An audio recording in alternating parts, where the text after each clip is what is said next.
All right, Facebook fam. Welcome, welcome, welcome. Glad to have you. Glad to have you. First of all, just want to say thank you so much for those of you who were with me a couple of weeks ago. We had a great session on some of the top books that really moved the needle for me last year. And I want to say thank you for your feedback. I got a lot of good feedback from people who had received a lot of the books, had started to order them, and want to say thanks a ton because it makes me feel good, lets me know that I'm trying to do something right here.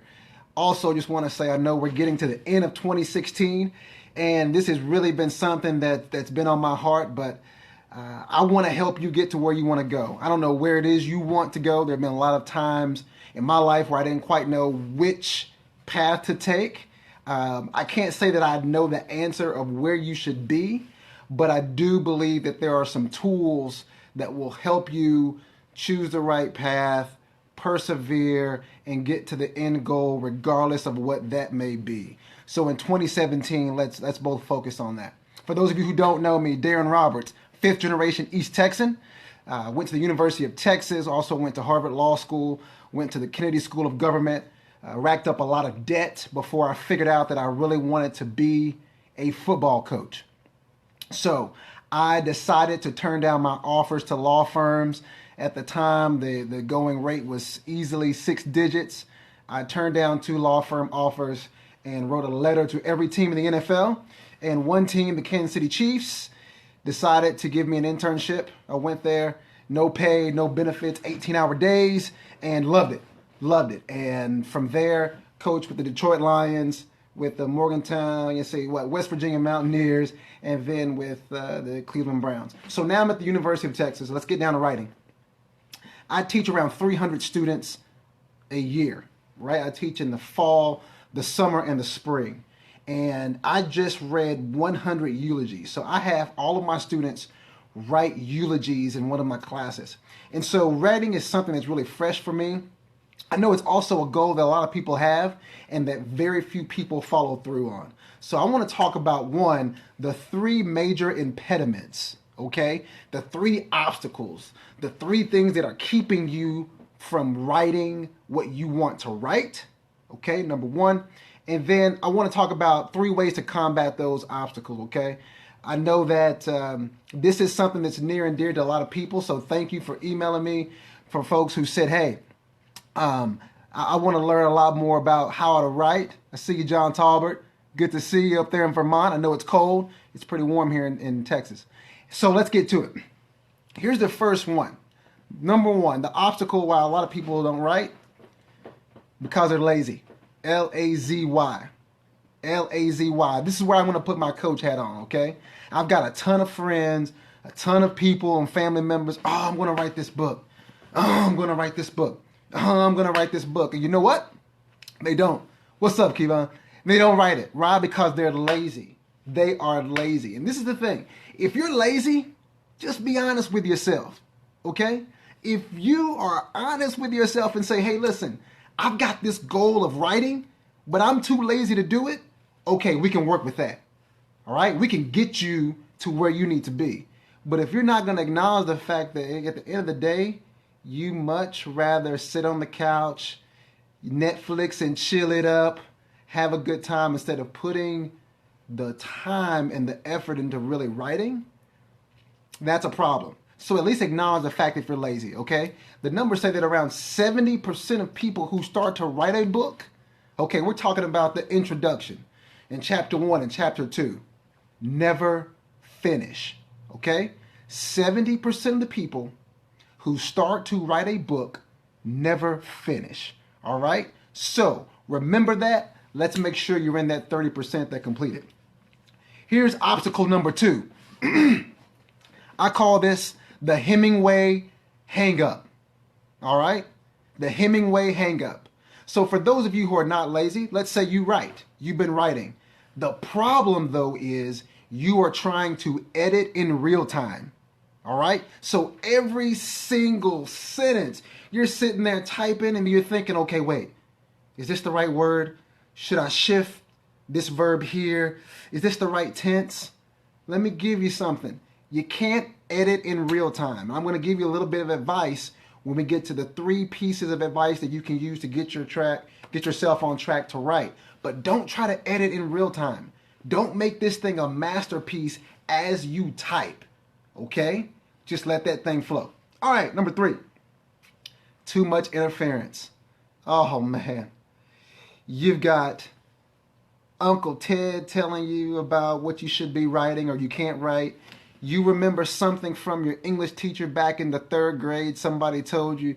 She said that you were never going to be a good writer. You made a C in your English class in college, all right?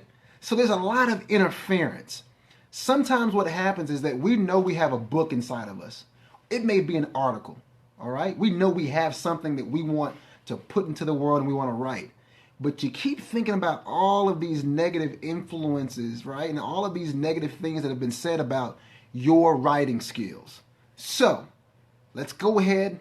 Let's acknowledge the fact that, hey, there's some things in my past that I got some hang-ups on when it comes to writing, and let's move past them. Okay, now how are we going to get over these 3 obstacles? Number 1, you got to read. You got to read. Now, I'm going to say something right now that is going to be unpopular, but I am going to challenge you to subscribe. I said it, subscribe. Now get ready for it. To some piece of writing in print. I'm talking about good old-fashioned print. I get the Wall Street Journal. I used to get on the weekend edition. Now I get it every single day. Print. When I touch this paper, I get a little ink on me. It's old school. It's old school. Why is that? People who want to become good writers, you gotta read. Here's what doesn't compute. People will tell me, hey, coach, I want to be a writer. I want to write something. Okay. And the next sentence they say, but I hate reading. I mean, what is that? What is that? Does that make any sense? It doesn't compute. It doesn't make any sense whatsoever. So what you have to do is, if you want to write, and even more importantly, if you want to write well, you got to read. You got to read. You got to pick up some reading, because what you have to do is you have to constantly absorb writing and think, I like her rhythm in this text. I'm thinking about Maureen Dowd, a writer, columnist. Or, take Michael Lewis, for example. I like the way that he really engages the reader with his story. He's got a good change up between these short, punchy sentences and then these long sentences, and they kind of pull you in. Ta-Nehisi Coates, Malcolm Gladwell, writers that I really respect. The more I read from them, the more I want to write. And I'm not saying you have to necessarily impersonate them and mimic their writing skills, but the more you read good writing, the more you will feel compelled to write. That's just the truth. So if you don't like to read, I don't know how to help you. If you don't like to read and you want to write, there's somebody else who can help you. And when you find that person, let me know. It's not me. Okay. Number 2, how do we get over the Hemingway hang-up? And for those of you who are just jumping in, the Hemingway hang-up is for those of us, and I was guilty of this, who want to edit in real time. Okay? You start typing the introduction, whatever it is, your short story, your novel, your nonfiction text. And you start typing, and then you want to go back and delete, and you want to change a word here, and you want to go to the thesaurus. Don't do it. Right? Here's the tip for you. You need to write like a teenager text. I'm going to say that again. You need to write just like a teenager text. This is what I mean. Stream of consciousness. You got me? Stream of consciousness. You have an idea, put it on paper. Put it on paper. Type, type, type, type, type. Don't try to change words and change sentences and the construction of different. Don't do all that. Just type, type, type, type, type in real time. So, in order to get over the Hemingway hang-up, and the Hemingway hang-up is when you try to edit your text to make it perfect in your eyes in real time, just write. Just write and edit later. Write first, edit later. And the last point is this, too much interference. This is what I'm going to tell you you're going to have to do. You have to create a no-fly zone on your calendar if you really want to write. So I'm going to tell you the story of my book. Thanks to all of you who've supported the book. I have completely run out of advanced copies. I had 500 copies. They're all out. Okay? So thank you very much. The book goes on Amazon first week of January. But in order to write this book, I had to commit myself to getting up every morning at about 3 o'clock, driving to Strange Brew Coffee, which is a 24-hour coffee shop in Austin, Texas. And I sat there for 2 hours, 5 days a week. Monday through Friday, 2 hours a day, I wrote. I did that for 8 months. Okay? Now, why am I telling you this? I'm telling you this because I had a Google document of a book for about 3 years that never got finished. And I finally said, you know what? If I'm going to write a book like I say I want to write one, I have to create a no-fly zone, which means this is a sacred space on my calendar without any interference, barring sickness or death or natural disaster. I am going to be at this place at this time, and I am going to be putting my fingertips to the keyboard writing. That's what you got to do. That's what you have to do. And it has to be a spring, summer, fall, winter. If you don't create a no-fly zone, a non-interference zone for your writing portion of your life, what's going to happen? Starbucks is going to interfere with it. Meetings and parties and all this good stuff. You're going to look up and you're going to be the old guy or gal sitting at the bar talking about what could have been. All right. So once again, I'm going to tell you, you gotta create a no-fly zone in your calendar. And here's also what you got to do. You gotta pee on the hydrant. That's what I call it. You got to pee on the hydrant. What are you talking about, Coach? What is this pee on the hydrant business? You have to mark out your territory. So you have to sit. If you're really going to be intentional about this, you got to say, okay, at 5:30 p.m. in the afternoon on 4 days out of the week, Monday, Tuesday, Wednesday, Thursday, I am going to be at this location.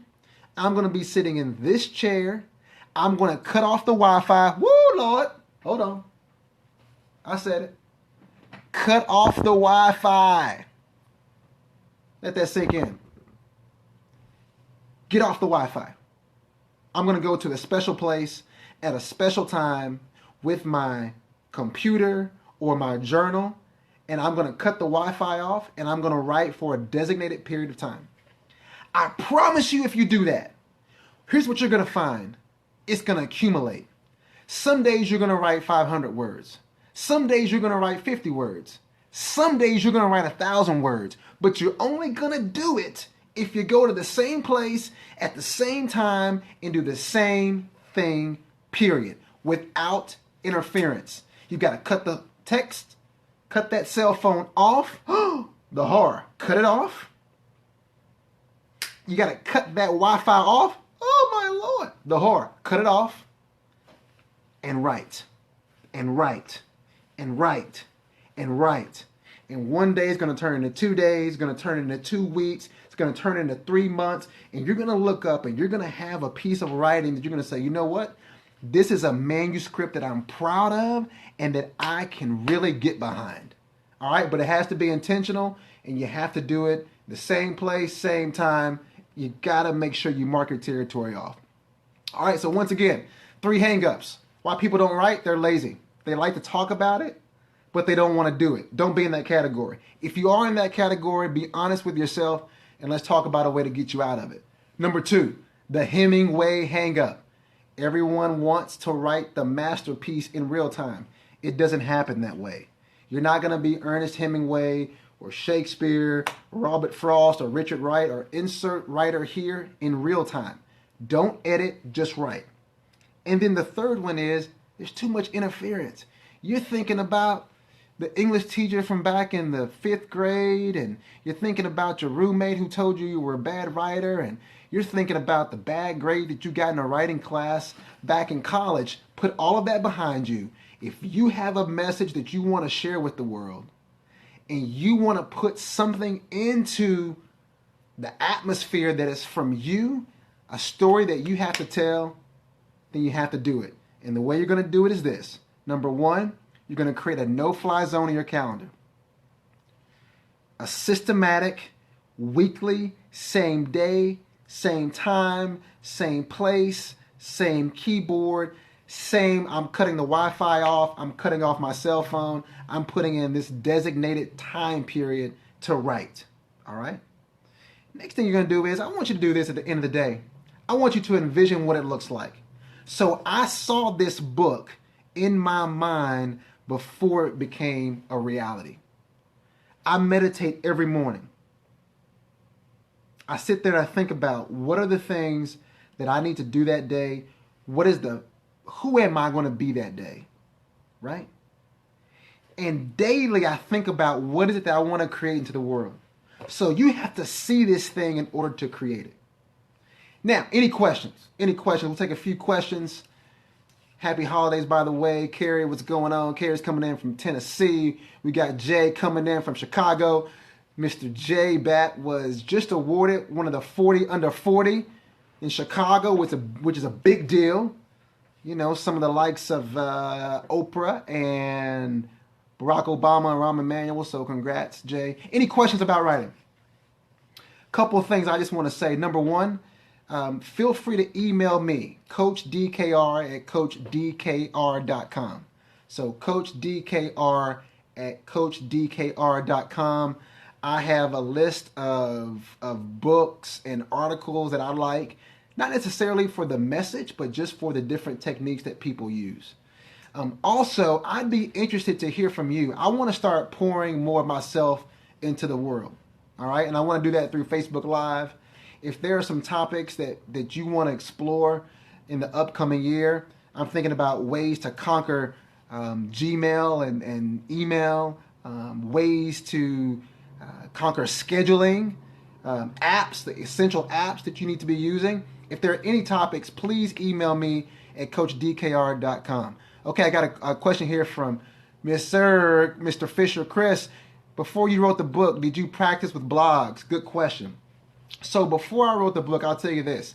I have been an inconsistent blogger. So this year, I restarted a blog, and I lasted for about 4 months. And I was running about an article per week, and then I completely fell off. And really, I've had to look at my writing schedule. So I write for Forbes on a monthly basis.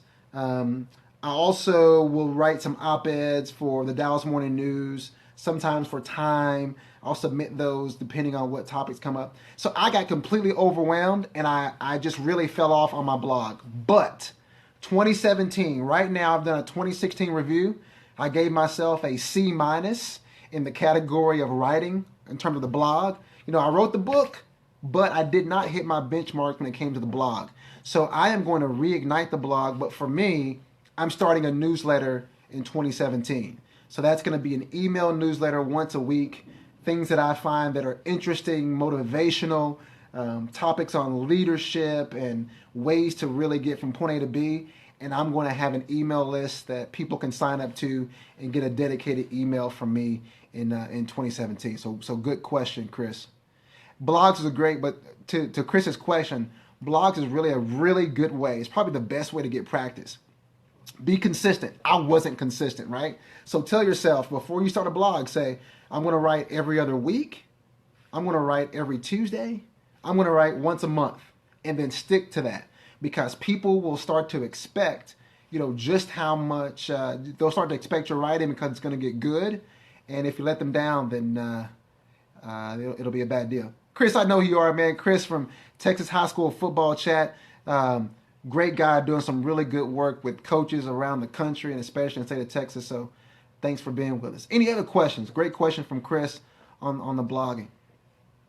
Last thing I'll say is this. People ask about publishers and book launches, and I'm always really surprised when people jump the gun. So if you don't have a book yet, don't worry about publishers, or you just start writing. All right, just start writing. All right, question from Damien. What's up, Damien? Do you recommend self-publishing or traditional publishing? This is a good question. So I believe in writing. So here's what I'll say. I think that you should start to write that chapter 1 in the introduction. Then you can take that and pitch it to some traditional publishers. And there are pros and cons to going both ways. You have a lot of flexibility as a self-publisher. I went with a publisher, but was able to retain a lot of my rights and reproduction rights. I said reproduction rights, but copyrights to the text. So there are pluses and minuses. I just say write, at least get to that first chapter, and then try to see how far you can pitch it. Okay, Ian, what's up, Ian? Ian just wrote a really great piece. I shared on Facebook this morning, advice to people who are trying to get into sports. It's a really good article, great piece of advice. Ian and I worked together with the Detroit Lions. His question, did you write your book in order, or did you show up to the coffee house and write whatever was on your mind that morning and then organize the writing later? Oh, this is good. So there are two schools of thought. There's one school that says, hey, let's have an outline and then go with that outline and go in order. So introduction, chapter 1, 2, 3, and 4. That's not the way my brain works. Okay. So I'm a guy who believes in riding the wave. So I wrote the outline. I had the chapter titles, and I knew what I wanted to say in each chapter. But depending on my mood, I knew that I may just start flowing on chapter 1. So chapter 1 of my book, I'm getting into this, leaving law school and going to Kansas City, and the chapter title is, it's going to be backwards on your screen, but it's, remember, first in, last out. So I started writing, remember, first in, last out, which basically is a reminder that if you're trying to break into an industry, Ian, like you wrote in your article, if you're trying to break into any industry, but especially sports, you better be the first boy or girl in the building and the last boy or girl out of the office, period. All right? So I wrote that first, but then I actually jumped to chapter 4 because there were just some things that start to flow with me. So I do believe in planning out the chapter titles, planning out the content you're going to have in each chapter. Start to write the introduction in the first chapter, but after that, I'm a big fan of just going with the flow. Going with the flow. Good question, Ian. Anything else? Anything else? We'll go 5 more minutes. We'll see if there are any other questions related to writing. I'm going to remind you again, Coach DKR at CoachDKR.com. Again, I'll put that up on Facebook as a comment to this discussion. I definitely want to hear from you in terms of if there are any pieces of advice. You know, I've been a coach. I'm now a lecturer here. I teach 300 students. I run a center here for sports leadership and innovation. You know, I've been to law school, been to grad school, have 4 kids. So, you know, I'm just fortunate enough. Hey, Janelle. Janelle's a fellow presidential leadership scholar with me. Good to see you. I've been fortunate to be blessed in a lot of different ways. I've traveled to every continent, so we want to talk about travel. I'm a fan. You know, I gave 36 speeches. I'm going back and doing an inventory this week, actually, in 2016. So I do a lot of speaking, and I just want to get better. And I'm devoted to surrounding myself with people who want to get better, because I believe that I can get valuable input and advice from you and also share some. So anything that you think would be worthwhile to talk about, please let me know. Coach DKR at CoachDKR.com, and let me know what you think would be interesting to talk about. All right, well, if that's it, a couple of things I'm going to say. Number one, my podcast, A Tribe Called Yes. Today, I released episode 15. You can find it on iTunes. So, A Tribe Called Yes. Like a tribe called Quest, but yes. But I'm telling you this because today I released episode 15 with Spike Gillespie. She's written for the New York Times, Esquire, a lot of different venues. She's written She's had 4 or 5 books. She talks about the writing process. I think that episode would be very valuable. It's around 27 minutes. So check out episode 15 of my podcast, A Tribe Called Yes, to get some additional advice on writing. KB, Kelvin Brookins, do you believe your speeches affect your writing? Vice versa? Yes. So Kelvin and I went, we are East Texans together. We both graduated from MPHS, Mount Pleasant High School. We are fellow Tigers. I find the more I write, the more I crystallize my speeches. So, and this is another topic, but at the end of the day, I think that the world revolves around stories. So I teach a strand throughout my class on storytelling, okay? Because I think it's so important to be able to tell a compelling story, either through the spoken word or the written word. And there's a logical connection and bridge between the two. So the more I write, the more I think, oh, this is a really good narrative for me to use in this speech. I think, oh man, this is a really good episode that I can use to illustrate this point. So that's why I write every single day.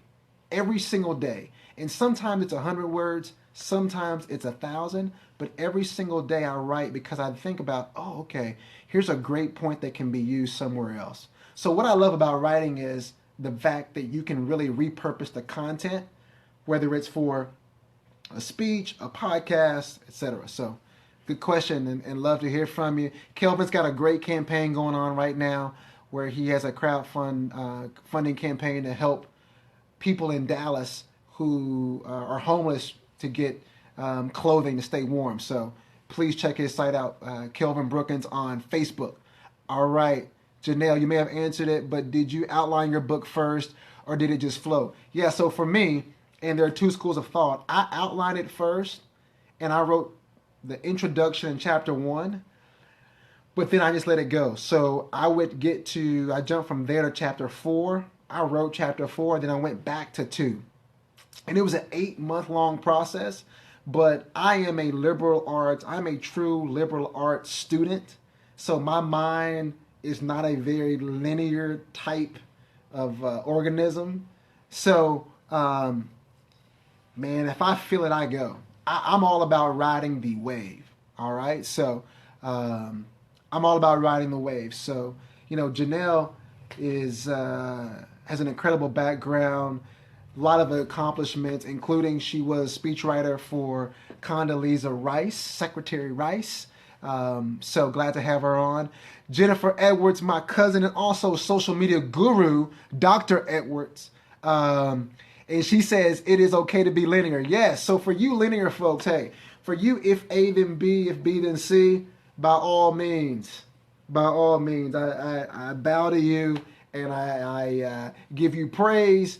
Do your thing. I am not a very linear person. I'm more of a Steve Jobs commencement speech, kind of 2005, you can only connect the dots going backwards kind of a guy. By the way, this is the thing I would recommend the most, probably next to the Bible. Please go and watch Steve Jobs commencement address, 2005, Stanford University. 19 minutes of your time, but one of the points he makes that's really excellent, he says, hey, you can only connect the dots going backwards. You can only connect the dots going backwards. Hallelujah, that is my life, because at the age of 21, I thought I was going to be governor of Texas. Hey, you may still do it, who knows? Everything I've seen in the last couple of months lets me know that you're never really out of it. You always got a shot, right? But now I've really found my purpose is, my purpose is teach, write, and speak. Okay? So, and I had this written out purpose though, but for me, I know that I was put on the earth to help people identify, craft, and execute a game plan for success. That's why I'm here. Help people identify the what, craft the how, and execute the what in order to get their success. So that's why I'm here. And thanks for joining me, Dr. Roberts. All right, good folks. You know, I have 4 kids and a wonderful wife, and I'm very thankful to them. In fact, I'm thankful to them for letting me do a little Facebook Live session. Here's some pictures of them. This is, I gotta get some other pictures of the little ones. But Sydney, Delaney, Jackson, and who am I forgetting? Well, that's all of them, just 4. But they're great kiddos, and then my wife, Hillary. So I'm going to get back to them, but really enjoyed the session. Again, let me know, Coach DKR at CoachDKR.com. Here's what I want you to think about going into the new year. Don't focus on resolutions, okay? All the research shows that resolutions on average, guess what? Evaporate, go into the atmosphere. By March 1, you can't remember them, you've forgotten them, and you're back to your old habits, all right? Let's think about ways that you can try to re-engineer your habits. Forget about the resolutions and, let's think about ways, how can we change your habits? And that's a longer discussion to have. And in fact, I recommended this a couple of weeks ago. This is a good starting point. All right, The Power of Habit. Jonathan Sprinkles, man, let me tell you what. Jonathan Sprinkles, the connection coach, mentor of mine. Glad to see you on. He and I, we preach a lot of the same things, right? The gospel is that you have to reform the way that you think and the processes that you have on a daily basis. So that sheet of paper that's up on your fridge of your resolutions for 2017, they will look great. But unless you sit down and systematically deconstruct the way that you live, it ain't changing. This is why you go to Planet Fitness on January the 2nd, and man, it's like standing room only. You got to wait in line for the water fountain and the Stepmaster and the Stairmaster and the free weights. Go back to Planet Fitness on March the 2nd. Man, let me tell you what. It is a wide open space. Why? Because people are in bed now. Why? Because it's cozy in bed. It's really comfortable in there, right? Right? So, let's talk about your habits if you really want to change. Forget about the resolutions. Let's deconstruct your habits. Last question from Ian Nelson was, is there a book about the Donut Council on the docket? There is a children's book in the mix right now. So my oldest son, Dylan K. Roberts, and I are working on it. And we will release this children's book on the Donut Council in 2017. So I'm trying to find some extra minutes, but it's a great project that he and I are working on. So there will be a Donut Council children's book that will move into the earth 2017. Hey, guys and gals, thanks so much. Again, it's good to see you, Jonathan. Y'all go and check out Jonathan Sprinkles. He's the connection coach, has a great radio show now. I mean, he's doing a lot of great things. Go and check him out. Also, I just want to say this. Don't listen to the naysayers, all right? I'm looking back at 2016. First of all, I'm just thankful to be alive. I'm thankful to God for giving me strength to be able to do a lot that I do. I'm thankful for having a family to support me, a wife that allows me to get up at 3:30 and leave. So I'm thankful, okay? But what I'm going to say is this. There are a lot of people who have told me a lot of what I can't do. I got waitlisted at Harvard Law School 1 year, 2 year, 3 years in a row. I got into Harvard Law School my 4th year, right? People around me told me, hey, you too good to go to Columbia? You too good to go to UT? No, my dream is to go to Harvard, right? Had I taken their advice in year 2, I never would have gotten to Cambridge, all right? So all I'm going to tell you is this. You have a lot of people at work. Some of you have a lot of people in your home, right? And you're going to be spending some time with people during the holidays right? Back at mom's house and big mama's house and sitting around the table. And you're going to hear a lot of people who aren't doing anything tell you what you can't do. Don't let them do it. Do not let them do it. Why? Because if you don't live your life, somebody else will. God bless you, and keep saying yes.